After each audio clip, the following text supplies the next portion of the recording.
Hello students, today we'll continue the topic linear inequalities और आज का हमारा टॉपिक रहेगा solution of linear inequalities और linear inequations in two variables।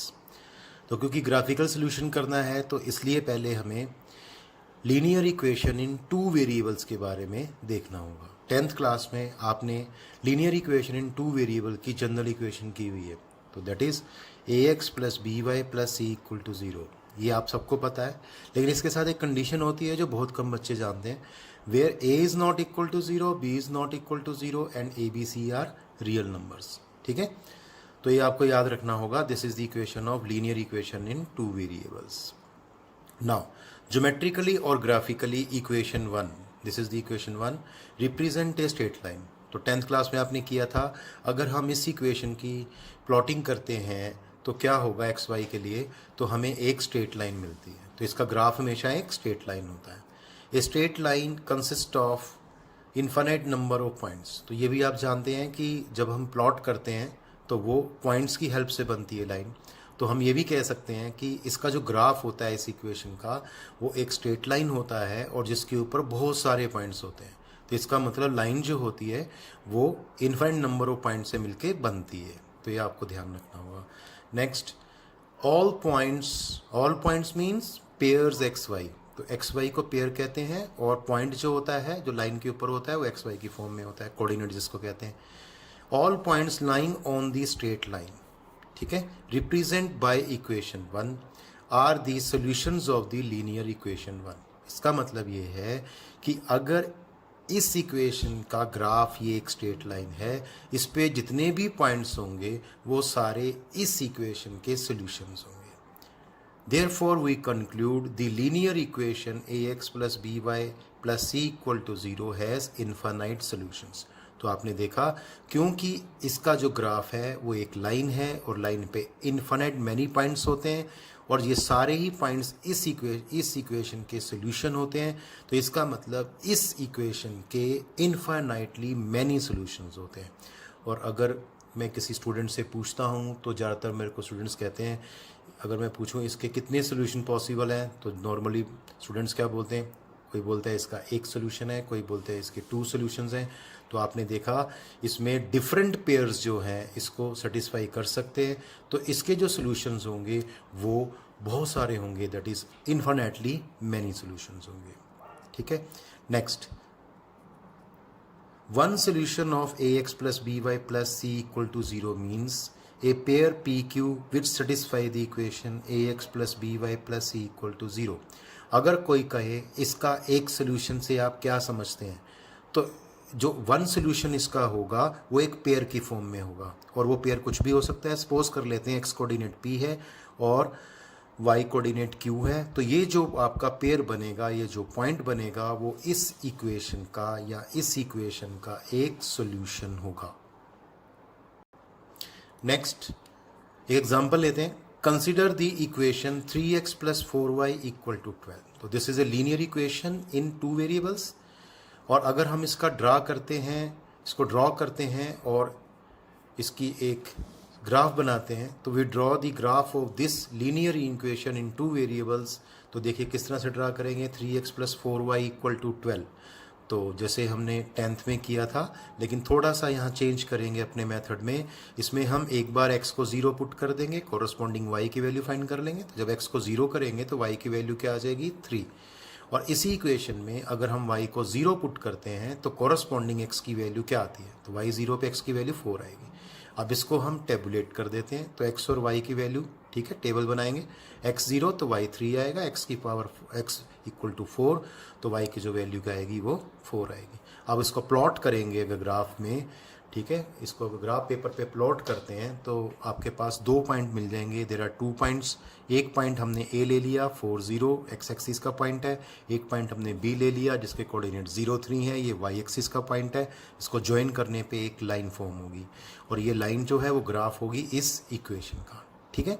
और यहाँ पे हम क्या करेंगे, इस लाइन की इक्वेशन लिख देंगे 3x plus 4y equal to 12।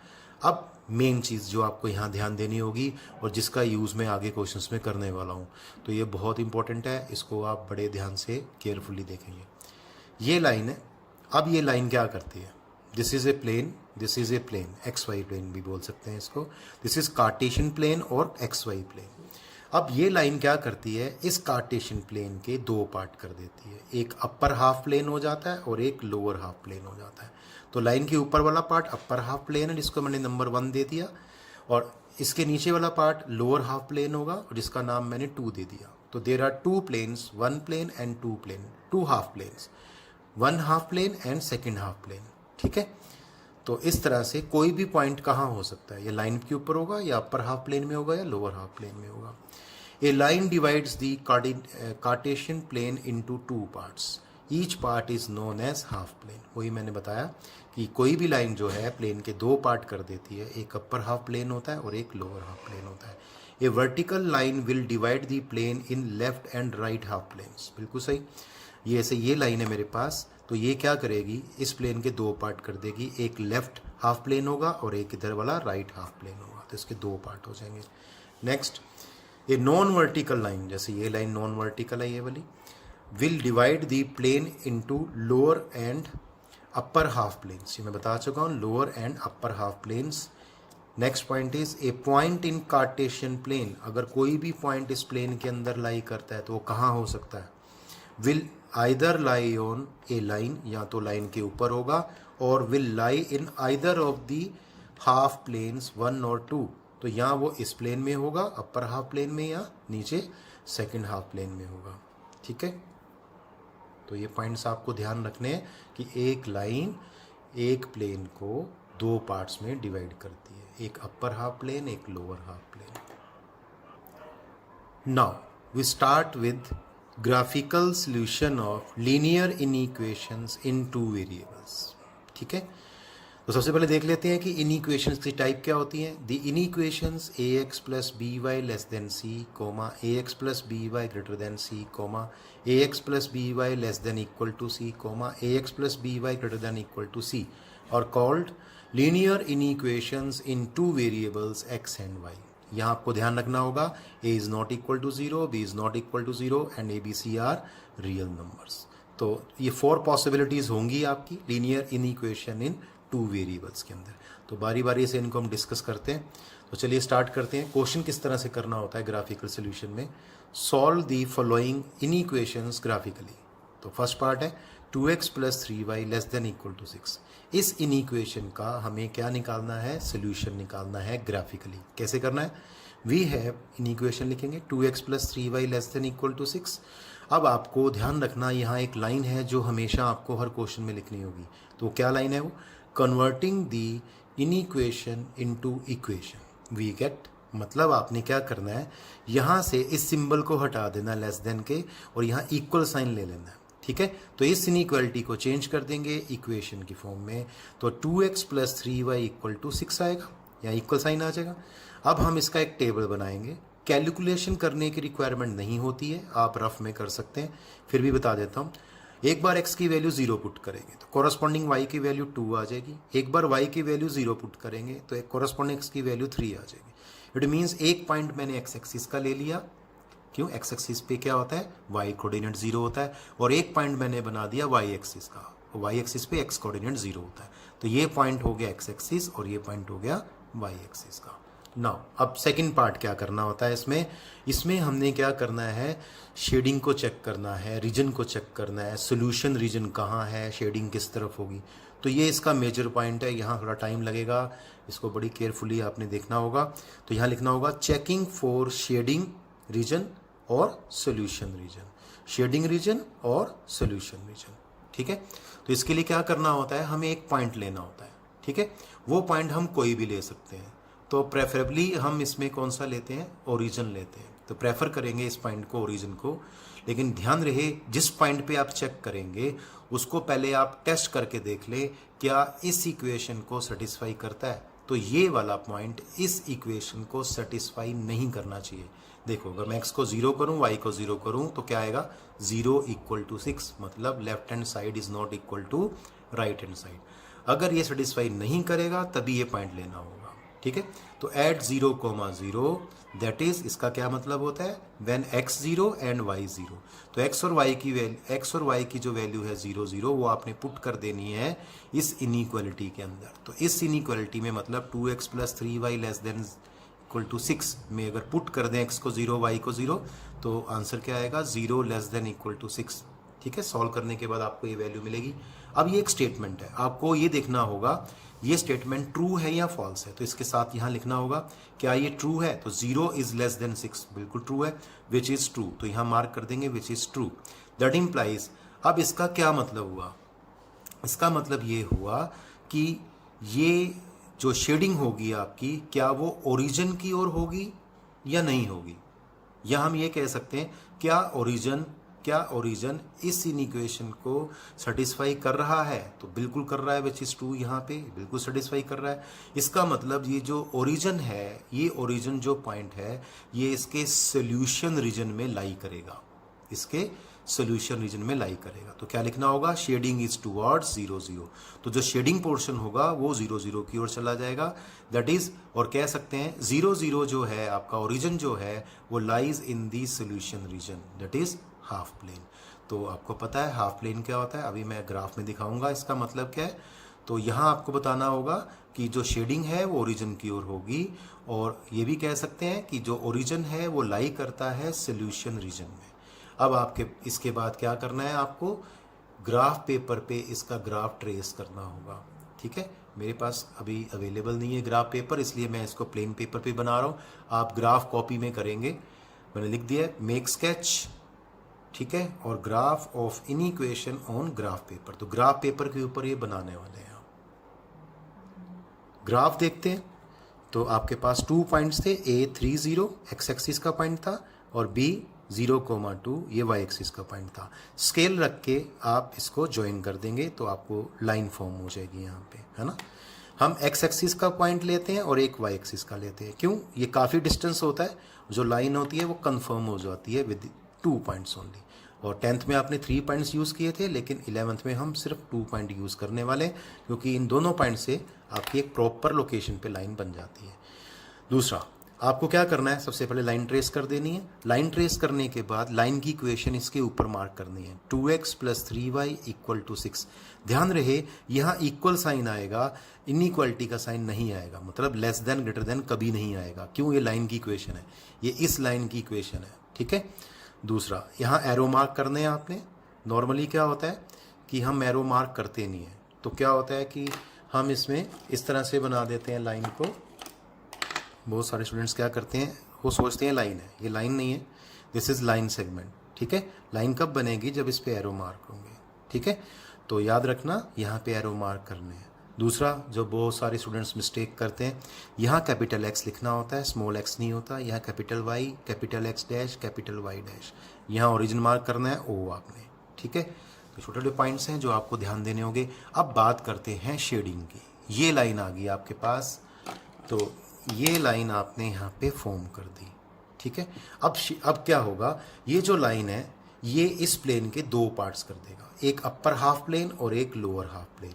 और याद रखना, कोई भी इनइक्वालिटी का क्वेश्चन होगा और अगर लाइन की फॉर्मेशन से बन रहा है तो क्या होगा, आपका जो आंसर होगा वो किसी एक साइड पे होगा, या तो इस तरफ या इस तरफ। मतलब शेडिंग आपकी या तो इस तरफ होगी या उस तरफ होगी।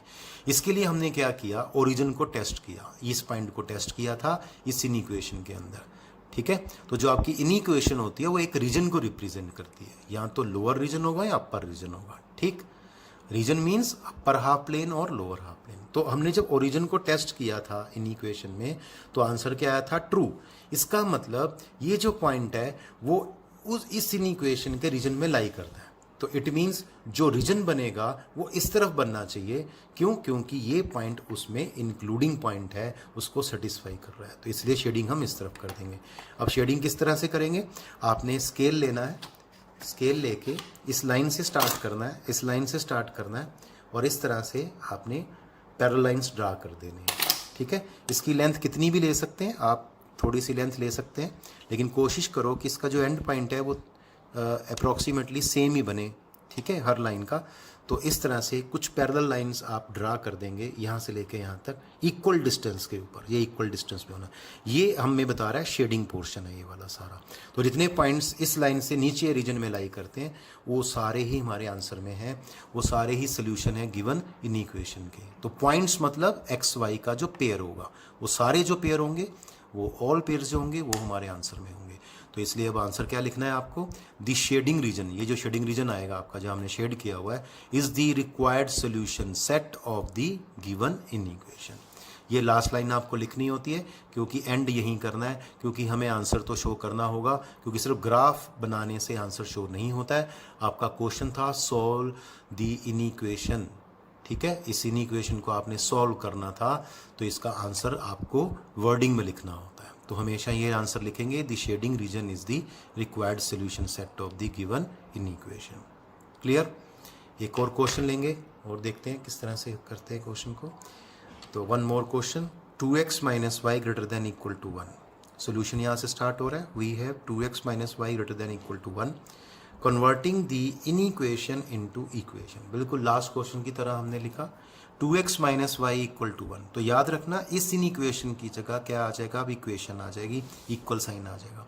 तो इनइक्वालिटी हटा देंगे, इक्वल साइन ले आएंगे। अब टेबल बनेगा, बताया था आपको, एक बार x की वैल्यू 0 पुट करनी है, ठीक है, तो y की वैल्यू -1 आ जाएगी। एक बार y की वैल्यू 0 पुट करनी है तो x की वैल्यू हाफ आ जाएगी। तो डायरेक्ट लिख सकते हैं आप। देखो एक पॉइंट मेरे पास x एक्सिस का आ गया, ये वाला x एक्सिस का पॉइंट है क्योंकि यहाँ y कोऑर्डिनेट 0 है, इसको मैंने a मार्क कर दिया। जैसे कोऑर्डिनेट्स क्या है, हाफ कोमा 0। और एक पॉइंट y एक्सिस का आ गया, ठीक है, तो उसको मैंने b कह दिया नाम इसका। और यहाँ पे इसमें क्योंकि ये इसमें x कोऑर्डिनेट 0 है तो ये y एक्सिस का पॉइंट होगा। तो you should have 2 points a and b। 3 points भी ले सकते हैं पर 2 काफ़ी होते हैं। उसके बाद चेकिंग फॉर शेडिंग रीजन। अब चेकिंग फिर से हम शेडिंग रीजन करने वाले हैं। फिर से मैंने बोला था यहाँ एक पॉइंट लेना होता है, पॉइंट की चॉइस कुछ भी हो सकती है पर प्रेफर करेंगे ओरिजिन को, लेकिन टेस्ट करके देखेंगे क्या ये पॉइंट इस इक्वेशन को सेटिस्फाई करता है। 0 0 करने से 0 इक्वल टू 1 नहीं करता है, इट मीन्स यहाँ हम 0 0 पे चेक कर सकते हैं। तो चेकिंग पॉइंट 0 0 ले रहे हैं हम यहाँ पे। एट 0 0 क्या लिखना होता है, दिस इनइक्वालिटी, ये पूरा लिखना होगा 2x minus y greater than equal to 0। अब यहाँ x और y की वैल्यू 0 पुट करने पे आएगा 0 ग्रेटर देन 1। अब ये एक स्टेटमेंट आई, ये एक रिजल्ट आया। अब बताइए ट्रू है कि फॉल्स है। तो देखिए विच इज़ फॉल्स, ये फॉल्स है क्योंकि 0 की वैल्यू 1 से बड़ी नहीं होती है। तो इट मीन्स क्या हो गया, 0 0, मतलब ये जो पॉइंट आया 0 0 does not lie in the solution region. क्यों? क्योंकि इस इनइक्वेशन को सेटिस्फाई नहीं किया ये। तो लास्ट में क्या लिखना होगा, that implies shading is done in the other half plane. तो जो शेडिंग है वो अदर हाफ प्लेन में होगी, उस हाफ प्लेन में नहीं होगी जिसके अंदर 0 0 होगा। अब इसका ग्राफ हम ट्रेस करेंगे। यहाँ एक चीज़ का आपको और ध्यान रखना है, स्केल जरूर मेंशन करना है आपको, ठीक है। तो पहले आप स्केल देख लीजिए अपने हिसाब से, जो अच्छा लगे स्केल उसको आप ले सकते हैं। तो यहाँ मैंने स्केल 1 का लिया हुआ है, ठीक है। तो x एक्सिस और y एक्सिस के लोग आपको सेम स्केल लेना होता है, अदरवाइज आपका जो ग्राफ है वो अनइवन बनेगा, ठीक है। सेम स्केल रखना है आपको। स्केल मैंने क्या लिया है, along x axis and y axis 10 small divisions equal to 1 unit. फिर से बता दूं, ये ग्राफ पेंसिल से बनेगा और ग्राफ कॉपी पे बनेगा। चलिए एक पॉइंट था मेरे पास x एक्सिस का a हाफ कोमा 0 और एक पॉइंट था b y एक्सिस का 0 कोमा -1, ये उसके कोऑर्डिनेट्स थे। इसको ज्वाइन करने पे लाइन ट्रेस हो जाएगी ये आपके पास। इसकी इक्वेशन ऊपर लिखनी है 2x minus Y equal to 1। फिर से बता दूं, यहाँ इक्वल साइन आएगा। बहुत सारे बच्चे यहाँ मिस्टेक करते हैं, यहाँ पे आप वो क्या लिख देते हैं, लेस देन ग्रेटर देन। तो यहाँ इक्वल साइन आएगा क्योंकि ये लाइन की इक्वेशन है, ठीक है। लेस देन ग्रेटर देन क्या होता है, रीजन को स्टेट करता है। तो रीजन नहीं है, ये लाइन है, इसे लाइन की इक्वेशन आएगी, रीजन ये पार्ट होता है, ठीक। चलिए तो अब हम शेडिंग देखते हैं कहाँ आनी है। फिर से वही कॉन्सेप्ट, ये लाइन थी ये वाली, ठीक है। अब लाइन के 2 पार्ट हैं, ये प्लेन के 2 पार्ट कर देती है लाइन, एक अपर हाफ प्लेन एक लोअर हाफ प्लेन। अभी हमने चेक किया था ओरिजिन पे, ये रहा ओरिजिन पॉइंट। ओरिजिन पे जब चेक किया तो इन इक्वेशन में पुट करने के बाद जो रिजल्ट आया वो फॉल्स आया। इसका मतलब ये जो ओरिजिन है वो जो हमारा रीजन बनेगा उसमें लाई नहीं करेगा ये पॉइंट। इसका मतलब शेडिंग जो है वो इस तरफ नहीं हो सकती, नहीं तो क्या होगा, ओरिजिन आ जाएगा ओरिजिन जो है वो उसके सोल्यूशन में आ जाएगा, तो ओरिजिन तो सोल्यूशन में आएगा नहीं, क्यों, सेटिस्फाई नहीं कर रहा, तो शेडिंग इस तरफ नहीं होगी, इस तरफ हो जाएगी। तो बिल्कुल वही सिस्टम से आपने शेडिंग करनी है, ऐसे पैरेलल लाइंस ड्रा करनी है इस तरह से इक्वल डिस्टेंस पे, ठीक है। ये डिस्टेंस आप कितना भी ले सकते हैं, इतना ले सकते हैं, इतना इतना, लेकिन कोशिश करो कि ये लाइंस की जो लेंथ है वो सेम होनी चाहिए, ठीक है। तो ये आपको ध्यान रखना है। फिर से बता दूं, capital X, capital Y, capital X dash, capital Y dash, यहाँ पे capital Y dash, origin, points mark करेंगे, शेडिंग प्रॉपर बनाएंगे, और लास्ट में फिर से वैसे ही आंसर देना आपको, the shaded region is the required solution set of the given in equation, ठीक है। तो ये जो शेडिंग रीजन है ये आपका रिक्वायर्ड सोल्यूशन सेट होता है इसका। तो बहुत ही ध्यान से शेडिंग करनी है आपको।